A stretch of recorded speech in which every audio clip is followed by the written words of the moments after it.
ದೊಡ್ಡ ಹಾಲಿವುಡ್, ಯಾವ ಸ್ಥಳದಲ್ಲಿ ಅಸಹ್ಯ ಕಾರ್ಯಗಳು ಪಾಪಗಳು ಹೆಚ್ಚಿದೆಯೋ ಬೆಂಕಿ ನಿಲ್ಸಕ್ಕಾಗ್ತಾ ಇಲ್ಲ. 13,000 ಮನೆಗಳು ಸುಟ್ಟು ಹೋಗ್ಬಿಟ್ಟಿದೆ. ದೊಡ್ಡ ದೊಡ್ಡ ವಿಲ್ಲಾಗಳವೆಲ್ಲ.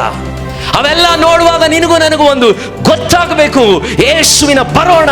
ಹಿ ಈಸ್ ಆನ್ ದ ಡೋರ್.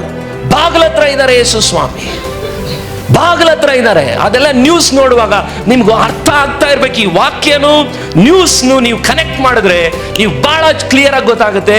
ನೀವು ಬದುಕ್ತಾ ಇರುವಂತ ಕಾಲ ಬಹಳ ಸ್ಪೀಡಾಗಿ ಹೋಗ್ತಾ ಇರುವಂತ ಕಾಲ. ಆದ್ರೆ ಅದು ಅರಿವಿಲ್ಲದೆ ನಾವು ಓಡ್ತಾ ಇದ್ದೀವಿ. ಶಿಷ್ಯರುಗಳಿಗೆ ಯೇಸು ಸ್ವಾಮಿ ಒಂದನ್ನು ಕಲಿಸ್ಕೊಡ್ತಾ ಇದ್ದಾನೆ. ನೀವಂತೂ ನಿಮ್ಮ ಯಜಮಾನನು ಬಂದು ತಟ್ಟಿದ ಕೂಡಲೇ ಕದವನ್ನು ತೆರೆಯುವುದಕ್ಕೆ ಸಿದ್ಧವಾಗಿದ್ದು ಮದುವೆ ಊಟವನ್ನು ಯಾವಾಗ ತೀರಿಸಿಕೊಂಡು ಬರುವನೋ ಎಂದು ಅವನನ್ನು ಎದುರು ನೋಡುತ್ತಿರುವಂತ ಮನುಷ್ಯರಂತಿರುವಿರಿ. ಯೇಸು ಸ್ವಾಮಿ ಬೇಗನೆ ಬರ್ತಿದ್ದಾರೆ.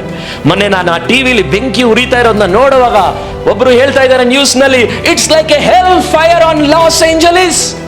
ಲಾಸ್ ಏಂಜಲೀಸ್ ಅಲ್ಲಿ ನರಕದ ಬೆಂಕಿ ಉರಿತಾ ಇದೆ.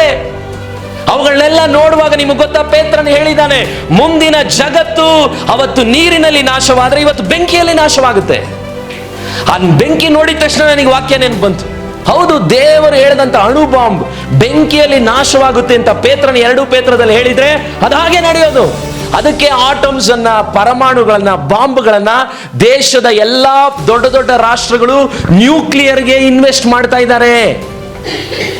ಇದನ್ನೆಲ್ಲ ನೀವು ಓದುವಾಗ ನಿಮ್ಗೊಂದು ಅರ್ಥ ಆಗಬೇಕು, ಮುಂದೆ ಮಹಾ ಯುದ್ಧಗಳಾಗೋ ಕಾರ್ಯಗಳು ನಡೆಯುತ್ತೆ. ಬರೀ ಯುಕ್ರೇನ್ ಯುದ್ಧ, ಅವು ಇವು ಇಸ್ರೇಲ್ ಅಲ್ಲ, ಬಹಳ ಘೋರವಾದ ದಿನಗಳಿದೆ.